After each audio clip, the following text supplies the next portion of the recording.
Spiritual. I am Jennifer Regular, co-hosting the show with Monica Henderson for MinkLife Motivation. I'm also known as the Soul Luminaire Lighting the Path. And today we have a very special guest. Karen Fullerton is here. She's a speaker, author, and energy healer. And we're just going to get together and have a very real conversation about something spiritual. What we do is we pick some kind of topic out of a list and see what it is and decide how we're incorporating that in our life, how we're integrating, and what we might find challenging about that. So we're just getting real with the spiritual. There's no jargon here. We're just having fun, and let's see where it takes us. Okay, so right before we pressed record, we did the dun da da da, and the topic of the day is study of sacred texts. So All right. right, we just never know. So that's the topic. I got goosebumps when I said it, so I feel like this is probably the right conversation at the right time, right now. And so, the study of sacred text. I'm assuming this we're going to kind of lump all of the sacred text in this conversation. So, more traditionally. Or more, I guess, mainstream sacred texts would be the Bible or the Quran or the Torah or, ancient scrolls. So we're going to have that conversation. And the question that I always ask is for you, and we're going to start with our guest, Karen, today. Do you use sacred texts in your spiritual practice? When that came up, I went, oh no, because I always share, even though I started with a Catholic background as a kid from my parents, I always say I don't remember the Bible. Like I remember stories. So no, I can't quote, I don't reference the Bible. I don't reference like Psalm numbers or words or anything. So I'm like, oh no, what is this going to bring? But then, of course, intuition, or I was guided that sacred text for me is just the written word.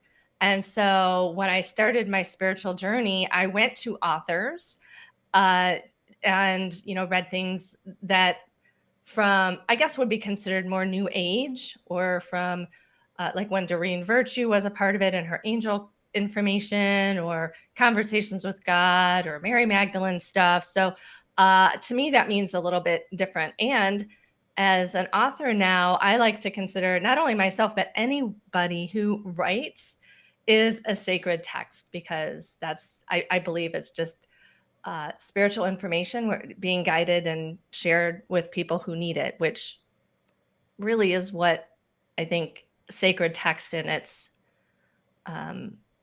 foundation really is meant to do, to comfort and to guide people. Yes, love that. See, you never know where you're going to be guided in these conversations. I love it. Jennifer, what about you? Yeah, I can't say that there's any that I particularly go to all the time and like be religious about it, right? For me, I've encountered a lot of different sacred texts, and I really like what Karen shared actually about anything that's written and that speaks to us and inspires us is really a sacred text, something that we take to heart, and can put into practice and really resonate with, or even give us new ways of thinking about it. So there's a lot that's done that for me. I've read a lot of like inspirational, spiritually based books. I've also, when I think of sacred texts, you had mentioned scrolls.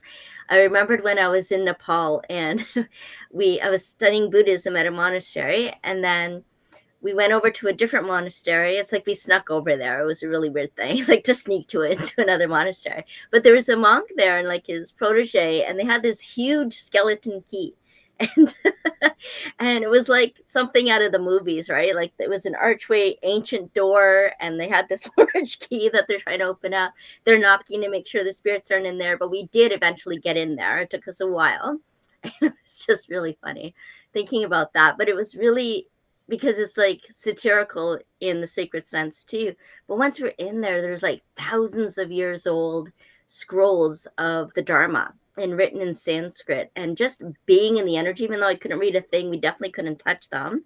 But just being in that energy just felt so reverent and spiritual, and just it was like I was absorbing it in some way, So just being surrounded in all this sacred text. And then when I was studying in Indonesia, it was the Vedas, right? And so going through that and the Upanishads, and then um, yeah, like you, Karen, growing up, it was the Bible, and I never really took to that myself because I didn't find it very sacred. Like to me, it was like really fear based, and there was a lot of information that just didn't resonate with me in there, and I also found it very confusing, Mhm. and so that didn't work for me at all. So it's interesting to think about, like, what are the sacred texts? How were they used in the past? How are they used now? How is it being used in your life, Monica? Yeah, for me, I always say when the student is ready, the teacher appears, right? And I kind of feel like um, my home language, right? Like, so my home spiritual language was Christianity, and we were like extremely conservative Christians. And so we did like 4 days in church. Like, I do know the Bible backwards and forwards and forwards and backwards. I can probably still recite the books of the Bible in order because it was drilled in us in that way. Mm. Um, and so I came from a very like really hardcore kind of Christianity background. And so I do actually know a lot of the stories and scriptures and things of that sort because it was drilled in. And when I was about 18, so my mom gave us kind of the keys to the kingdom when we were 12, and she's like, your job with your spirituality, uh, I'm supposed to teach you what I know until you're 12, and then after that, it's your job to build a relationship with your creator on your own, and you need to do the search, and you need to do the work to kind of build that relationship. And so Christianity and the way that it was being indoctrinated in me at the time just didn't feel organic to, like, it wasn't my soul's language, right? It was the language that I was brought up in, but it didn't feel like the language that I needed to hear, that I needed to speak. And so I did like what any poor broke college student would do. I went into Borders bookstore and I sat in the religion section and I read the books and then put them back on the shelf because I couldn't afford to buy any of them. And I did this kind of like tour day religion on those sacred texts and realized that, well, they're all kind of saying the same thing, right? Like they're all essentially like what they're trying to achieve, right, with this sacred text conversation is less about the specifics of like this particular story and how these facts are historical and this is exactly how it went down and you have to follow this to a T. But essentially what they were all asking us to do is to live in extreme respect. And I say extreme because I think most of us don't we say we respect things, but do we really respect, right? Like, do we really kind of have that like respectful relationship with everything? Um, and what I was hearing from all of these different texts was really about the respect of, if God is in everything, how would you treat it, right? Like, so if God is in this computer, how would I treat it? If God is in this pen, how would I treat it? If God was in the person that I'm talking to, how would I treat it? If God was in the trees, in the grass, and all of the things around us, how would you treat it? And if you can treat it with the respect and reverence and the sacred kind of bond that you have with your creator, then you would be kind of in the right place always, right? Like you'd be in the right mind frame always. And so that for a long time was like my own kind of like belief system, right? And I didn't really have any texts that spoke to that. And then when I went on a date once. I thought I was cute, and I was like, I like this guy. He's so cute. And we were talking about religion, and he was like, oh, well, I don't really subscribe to religion, but if I do subscribe to a religion, or the closest thing to a religion that I was subscribed to is this place called Agape, which I know you've had some experience with Agape. It's kind of like a new age spiritual non-denominational center. And so I went to that date, and that was when I found my soul's language, right? Which was kind of like a compilation of all of those texts. And their bookstore became my sacred bookstore, right? Because there was so many different ways that I could engage with texts, and it wasn't just the Bible. But the funniest part is the more I engaged with the other texts, the more I understood the Bible better, right? The more I understood what the intentions were behind it, the more I was able to interpret it better. And so my sacred text journey kind of was like all over the place. And in the end, I was able to kind of like pull it all together and realize that it's more like this. I get to be a nomad in all of these sacred texts. I get to kind of like pick up customs and languages and thought processes from all of them without having to feel like I'm beholden to any of them. And for a long time, I was saying that I'm an ambassador for God, and I just get to go to all the different countries and all the different places Yes. and kind of have this exchange and not have to feel like I need to be a citizen of that particular thought processing. So that's kind of my little like what how sacred texts are a part of my spirituality. Now I find God everywhere. So from a post on Facebook to a where someone just kind of puts a very really cool thought, pensive thought for me to kind of like reflect inward on, or kind of like having storybooks, like fictional stories that kind of like remind me of my spirituality and remind me of my connection to everything around me and that deeper respect that I found. So I'd love to. Can I comment on? yes, Okay. absolutely. So there are a few things that uh, I'll say pinged me. It's like ooh when you get excited, and just like you said, it wasn't your language. Things didn't resonate, and when we talk about the Bible, Jonathan was a little too confusing, but I really feel, and the more I go along, where we fight a lot, or you hear about, oh, you have to read this, or you have to read this. And the more I realize, like you said, there is no right or wrong, because true to the word that I use in my business, Spiral Up, we are all on a different level of that spiral. And so it's not right or wrong, it's what resonates with you and what your past is, and when you're ready to go out and find your own, because not everything is portrayed. Just because it's in writing doesn't mean it's exactly how it happened, right? Yeah. We're human. And I've been told, even don't remember where I heard this, but it makes sense in here, that even the 10 commandments from Moses were watered down because it had to resonate with the people of the time. It couldn't be what the highest frequency elevation of God's message. It had to be brought to the level of consciousness of Yeah. humanity at that time. And then even with books, I live in Florida, and I don't get involved in politics really on purpose, but our governor, is sanctioning books and rewriting history where teachers can't talk about slavery at all, or white men owning. I mean, it's so, how humanity and just time, as we go on, things get lost, things get rewritten. Even there are parts of the original letters or Bibles from women that are nowhere to be found Right.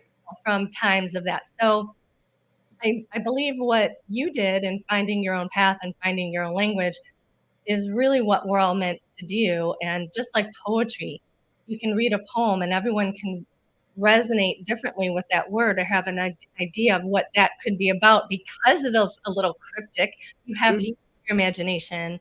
And I feel like that is what we're meant to do with what we read. How does it resonate in here, not in here, or out of dogma Mhm. or fear based? Because to me, if we're talking spirituality, it's all love. Right. So if you're doing something out of fear, to me that is out of alignment. You have to find your way back into the love, into the spirituality. And if you have fear based reasons you're reading something or doing um, something based on a sacred text, I would invite curiosity with that. Mhm. That's just me. That's what I did. So I just wanted to share that. So hopefully readers, readers, um, I don't know, might get some comfort out of that. Yeah, yeah, I do think the point the po- I I've said on many episodes of this so far, the point of spirituality is not for you to be some God walking on earth, but it's more for us to be able to know what to do when we have to cope with life happening, right? Like know how to move forward and to keep going and to be encouraged and to stay in it when life is lifing, when life is actually happening, right? And life is really easy when it's going well, right? When you have everything you need to eat, when all your bills are paid, when everybody in your life is happy and content and you're able to engage with them and you're happy and content. Super easy, right? It's the hard part is when we are challenged by like the circumstances of our life, and we need to get back to that place of hope or joy, or I always say the undercurrent of joy, when we need to really tap back into that. And I feel like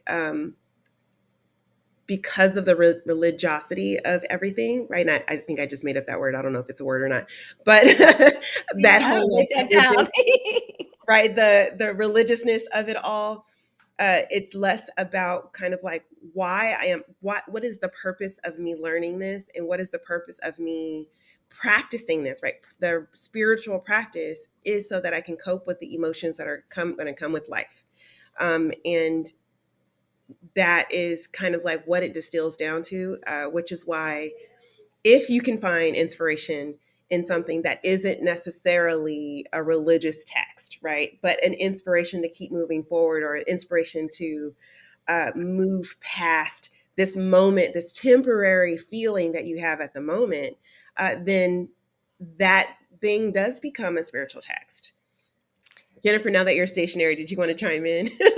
Yeah, I'm interested because I'm thinking about not all sacred texts are text. I have a really strong kinship with Native spirituality, for example, and the indigenous teachings and how they differ from nation to nation, but the core teachings are there. And I love how, like Karen was talking about, how I feel around that, how I connect to that, what resonates for me, what speaks to me and helps me decide who I want to be, how I want to be, and be able to live my life in a respectful way, in a connected way, in a spiritual way. And so most of those traditions and teachings are given orally, right? There's Mm, storytellers that go from place to place, and they're hosted, and I remember sitting around elders and just listening to the teaching. So it wasn't that we were studying or reading any particular text, but we were listening to the stories and the teachings in the oral tradition. And then there's a lot of ceremony that goes on as well. And so the study, like there's like this unwritten teachings or rules or guidelines for being in the world and connecting with it that aren't necessarily written. They're practiced or they're shared in stories. And so I find that really fascinating too, that there's different ways of the spiritual or sacred teachings are passed on, with each other. And I think in the storyteller sense, that I love, that idea of sitting around. I didn't really grow up with grandparents or elders where I got to sit around and listen to stories, about even our own ancestry and what the beliefs were, and how they grew up. And so I love the story times, and I love the analogies and the metaphors and the connection, because we're all sitting there together in circle, and it's intergenerational. And I find that a really sacred time to be able to do that or participate in ceremony and practice those ways of being. So yeah, I find that really interesting. The topic just spurs all of these ideas and memories and experiences. And yeah, so there's different ways of incorporating those teachings in our life, I think. yeah. And you spoke on storytelling, which is exactly how I remember the Bible, to go back to how we started. Mm. I remember stories just like Jesus, would be a storyteller. And I pull that into what I do now as a speaker. I will admit, I also am a teacher in higher education, and I had a business background in March. So I'm very type A factual on one side, but when I'm speaking and connecting with people, and writing is stories that connect with people. It's always the stories because you feel it. And so I so align with you with that, Jennifer, is that storytelling is, and listening to stories, you can remember things better and you can pull it into your own life better. I love that. Yeah, Yeah. yeah. One of the stories that I use a lot in my kind of consulting and supporting entrepreneurs um, is the story where I forget who the character is at the moment, at this very second, I can't remember his name, where he had to sacrifice his son, right? And so he had to like walk him to this cliff and he had to lay his son down on the altar. And he went up to actually do the sacrifice, but like really pained by it, like extremely pained by the fact that he had to walk his his child to this sacrifice, and he goes up to sacrifice it, and right at that moment the lamb comes out of the bush and he doesn't have to sacrifice his son. He can now sacrifice this lamb, and life is great. And that's a really crappy story, right? Like, as is, like, why would you like encourage murder of your child? Like, why would this be the thing? But what I love about that is that storytelling can actually help me explain to someone, like, listen, sometimes what you have to do is really hard and it feels like you're cutting your nose off for your face, right? Especially as an entrepreneur, there's a lot of things we have to do, like not quit our job, but like not quit the business that we're building to just go get a job and feel the security. Sometimes we have to walk right up to the edge of danger where we feel like we're going to lose everything, and almost always the universe meets us right there at that moment, right? And it just so happens that a client comes through at that time, or, you know, your needs are satisfied in some miraculous way. But the only way you were ever going to get there is if you went right up to the altar, if you went right up to that very point in which you have been fearful of and scared of and like running from, to actually see or receive that need that you had. And so even now still use some of those stories uh, as beautiful illustrations, not necessarily as literal interpretations of what was happening at the time. Well, that sacrifice to me is surrender Mm-hmm. in newer times, and really surrendering our control. That's a lot of, especially women, Mm-hmm. who had to fight and control over generations to get what they needed. They wanted to set boundaries to be, their authentic selves. It's hard to release control. And Mm-hmm. I believe, like, your sacrifice, okay, I'm sacrificing my son in today's terms is, okay, I'm surrendering. And I will share one story that I had right before I got married. I was engaged. I was living with my in-laws at the time for 6 months in between. Don't have to go into that whole story. I had left my job, couldn't find a job. I felt smothered. And I went on this interview, and it was already 2 months after the interview. And I remember taking a shower. I had no clothes on. I was in my room at the time, and I was sobbing. I was crying. And I remember like this, like, total surrender. Like, oh, I don't know what to do. God, just help me, whatever way that is. I just remember this feeling. And I joke not, 5 seconds later, so still had no clothes on, my phone rang and I got a job offer from that uh, one I went on 2 months ago. So I had to sound happy. I'm like, okay, and so to me, that was a lesson. Yeah. It was a very much intended. And people say, oh, that's coincidence. Well, no, I literally surrendered to, like, okay, what is it that you want me to do? And then something came up. Yeah. So I love that you brought that up, that surrender. And Yeah. yeah. So, okay, so we're wrapping up and we're at the end, and I know you have a hard stop really soon here. So, the last question, I guess, to finish this conversation or to close the conversation is, what's one tip or one advice that you have for someone when they are trying to include sacred text in their spiritual practice? Me first? Yes, you first.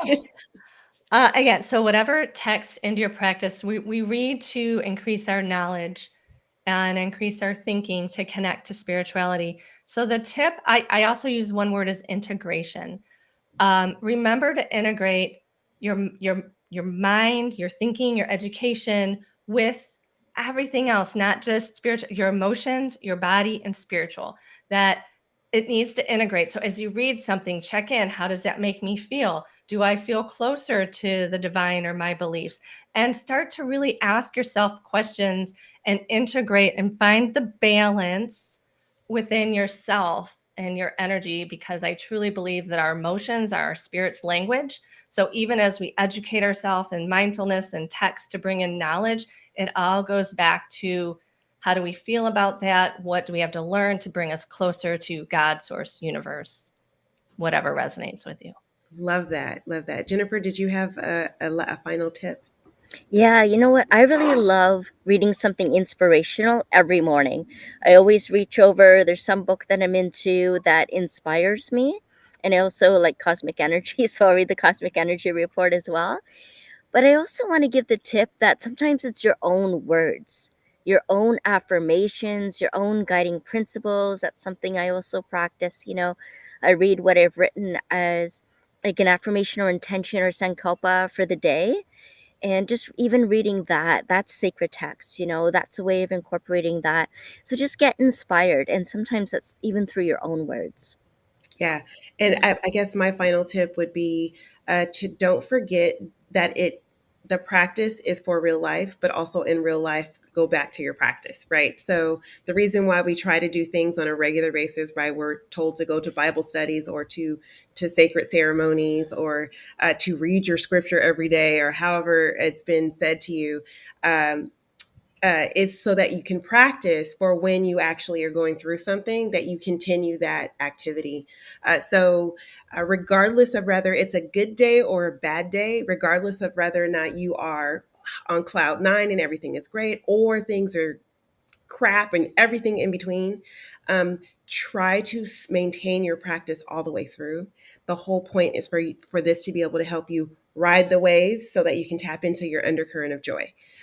So with that, this was a great conversation. Thank you so much, Karen, for being Yeah. on and having this Yes. Can I conversation. Thank you, make a Karen. shameless plug or just to show something since we're talking about texts? Yes, absolutely. Quick. I was actually going to give you an opportunity to give us a shameless plug, so go Well, for it. I just, I had it on my desk. I'm like, ooh, we're talking about text. So this is self-published. I did a children's picture book, and it's Wow. about a spider. So we don't often, think of spiders as like your children book worthy. But why I say bring this up with sacred, it's about teaching self-worth. Mm. Um, and it's yellow because of the yellow chakra and our self-worth. So something like this, and like you mentioned, in everything you do, find what is, if this were God, how would I treat this book? So everything we do and every lesson, even my goal is to help children.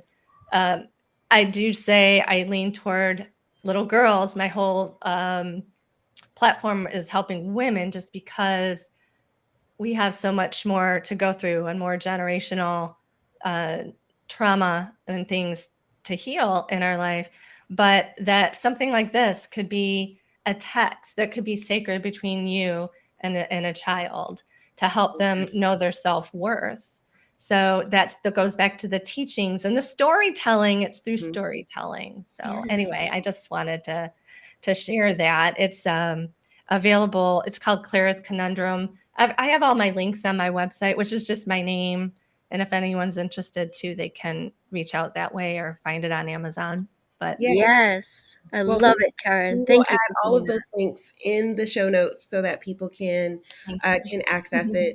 it. This has been a fantastic conversation, right, Jennifer? Is there anything else that Oh, we yeah. need to say? I always just say free your spirit to direct the life that you're meant to live. Love that. Well, with Thank that, you so much for allowing me to be a guest. This was no, wonderful. no problem. This has been Getting Real with the Spiritual. And don't forget, if you love this and you want to do our meetup, we will be accompanying this every Friday at 1 p.m. Pacific time, a meetup where we can actually talk about what you did that week and exchange ideas so that we can continue to keep it real in our spirituality. With that, this has been our show. We'll see you next time. Bye.